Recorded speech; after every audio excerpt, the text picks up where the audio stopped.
Bienvenue dans cette nouvelle vidéo. Aujourd'hui, je vais vous parler de comment organiser ces ressources pédagogiques pour créer ces supports pédagogiques. Nous allons voir comment faire ces recherches, comment les enregistrer, comment les classer et les trier pour pouvoir les utiliser efficacement. Je vous dis à tout de suite de l'autre côté.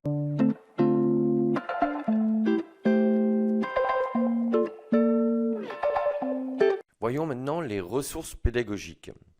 Dans un premier temps, nous verrons quelle est la définition, comment faire des recherches pour se constituer une base de données de matière pédagogique, comment concevoir un cours pédagogique ou une présentation, comment organiser ces ressources pédagogiques, comment les utiliser, dans quel contexte, comment les publier, et enfin on verra la conclusion. La définition des ressources pédagogiques. C'est donc un document physique ou numérique qui se présente sous forme soit de livre pour le document physique, soit numérique, c'est-à-dire que ça peut être aussi un livre, ça peut être des études, ça peut être un guide, enfin toutes sortes de documents que l'on trouvera en ligne. Et tous ces documents-là peuvent constituer de la matière pour concevoir un support pédagogique. Donc ces supports, ils peuvent être libres de droit, c'est-à-dire mis à disposition pour qu'on puisse les consulter librement, ou être payants, c'est-à-dire qu'il faut payer pour pouvoir y avoir accès. Alors tout d'abord, les recherches. Pour se constituer une base de données de ressources pédagogiques, il faut faire des recherches. Alors ces recherches peuvent se faire autour d'articles, puisque même si un article n'est pas un support pédagogique, vous allez avoir des informations, des éléments qui vont vous permettre de constituer vos ressources pédagogiques. C'est à vous par la suite de les structurer, donc de les noter, de les archiver et de les structurer pour pouvoir concevoir par la suite un cours avec ces informations. Ça peut être donc des études, un guide, un livre, ou également un autre cours, puisque vous pouvez tout à fait utiliser un cours en reprenant, alors non pas en plagiant, mais en utilisant certaines informations dans ce cours, parce que peut-être que ce cours-là ne vous intéresse pas, j'allais dire complètement, mais qu'il y a seulement des parties, des extraits qui peuvent vous servir, vous, pour créer votre propre support pédagogique. Alors, ces recherches-là, vous allez les faire sur le net. Alors, ça peut être sur des blogs WordPress, ça peut être sur Facebook, ça peut être sur YouTube, sur LinkedIn ou sur Twitter qui vous renverra vers des liens d'articles, etc., etc. Donc ça peut être sur le net, en sachant que si effectivement vous prenez le cas des livres ou des guides, alors les guides aujourd'hui on peut les télécharger en ligne, mais tout ce qui est livres, études, vous pouvez aussi vous les procurer dans des bibliothèques ou dans des librairies qui mettent à disposition ce type de documents. Ensuite, vous avez la matière brute. Ça, c'est pour la conception. Donc, pour concevoir un support pédagogique, on part d'une matière brute, ici symbolisée par une pierre brute, qui va ensuite vous donner un support une fois que vous l'aurez taillé à la mesure que vous souhaitez.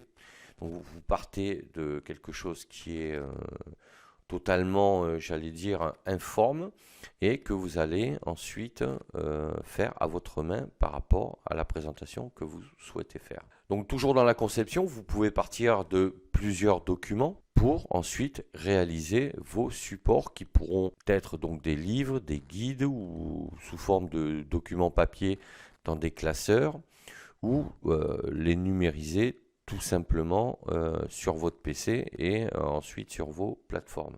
Alors la conception, elle peut concerner donc des cours, elle peut concerner des présentations à faire, et ça peut aussi être des exercices, puisque je l'ai déjà évoqué dans d'autres vidéos, les exercices participent à la démarche pédagogique. Et donc, ça peut, là aussi, pour les réaliser, vous avez besoin de ressources pédagogiques, c'est-à-dire d'éléments pour pouvoir créer vos exercices. Quant à l'organisation, vous allez avoir des supports pédagogiques ici symbolisés sous forme de dossiers que vous allez enregistrer. Alors, enregistrer en les classant, d'accord, par thème et par rubrique, et que vous allez stocker ensuite. Donc là, ça symbolise des dossiers sur le PC, ça peut être des classements physiques, hein, mais en général, aujourd'hui, on travaille quasiment essentiellement sur PC. Donc, les ressources pédagogiques, une fois qu'on les a recherchées, qu'on les a trouvées, qu'on en a fait des supports pédagogiques, il faut bien évidemment les sauvegarder et surtout les classer.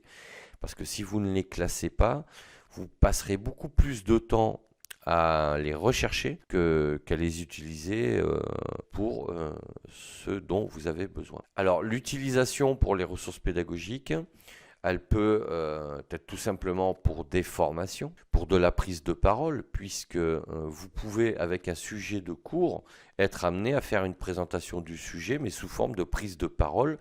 Alors, vous serez moins dans une démarche pédagogique, hein, puisque là, on vous demandera juste de présenter le sujet devant une audience et un public. Vous devrez donc adapter votre support, même si vous pouvez garder un objectif pédagogique pour que votre document soit lisible, intelligible et que votre audience comprenne bien ce que vous présentez. Mais on est dans un autre exercice que celui du cours, puisque là, c'est simplement de la prise de parole. Et ça peut être également une présentation en réunion devant d'autres personnes. Alors, ça rejoint un peu, c'est un mix entre la prise de parole et la présentation, puisque là, forcément, si vous présentez faites une présentation que vous affichez, ben, vous êtes aussi dans de la prise de parole parce que vous commentez votre support.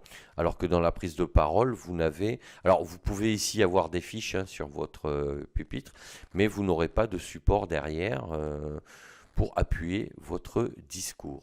Ensuite, vous allez avoir la publication. Alors, la publication des formations, elle peut se faire sous forme d'extrait, sous forme d'article, sous forme de tuto, sous forme de guide ou sous forme de livre. Vous allez pouvoir publier ces documents-là sur votre site ou votre blog. En général, on parle plus de blog, puisqu'un site internet, c'est plus une vitrine, alors qu'un blog a plus vocation à accueillir ce type de documents.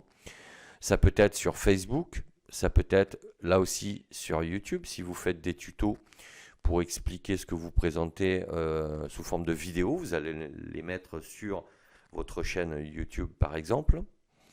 Ou sur LinkedIn, vous allez partager vos réalisations et également par Twitter.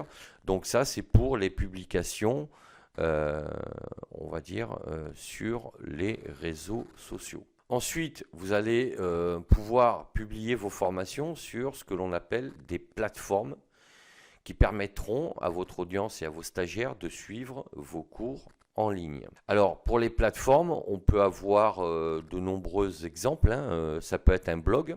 On peut utiliser un blog WordPress pour l'utiliser comme une plateforme de formation, mais ça demande une certaine maîtrise technique. Alors que vous avez sinon des plateformes spécialisées comme Podia, Learnybox, System.io ou 360 Learning, qui sont des plateformes qui permettent d'intégrer des cours, d'accord, dans leur outil, pour qu'ensuite, une fois que vos stagiaires sont inscrits, ils puissent suivre vos cours et vos présentations. En conclusion, les ressources pédagogiques entraînent plusieurs démarches. Dans un premier temps, des recherches, de la conception, de l'organisation avec du tri et du classement, et ensuite de l'utilisation, soit en formation, soit en prise de parole, soit en présentation lors d'une réunion par exemple. Et enfin, vous pouvez ensuite les utiliser pour former d'autres personnes sur vos savoirs et vos compétences. Voilà ce que je voulais vous dire sur le sujet. Si vous avez une vision plus globale de ce à quoi servent les ressources pédagogiques et comment il ne faut surtout pas négliger cette étape-là dans la conception d'un cours, n'hésitez pas à me le dire en commentaire. Si cette vidéo vous a plu, n'hésitez pas à mettre un pouce bleu vers le haut, à vous abonner à la chaîne, à cliquer sur la petite cloche pour être averti lorsque d'autres vidéos seront publiées. Et sachez que vous pouvez télécharger librement et gratuitement mes 2 e-books, Trouvez sa voie et Accomplissez-vous. Je vous mets les liens dans la description. Et je vous mets également le lien pour commander mon livre Développement personnel, les 3 piliers. Vous pourrez les commander directement sur Amazon si vous le souhaitez. Il ne me reste plus qu'à vous dire à bientôt pour d'autres sujets. D'ici là, portez-vous bien. Ciao, ciao.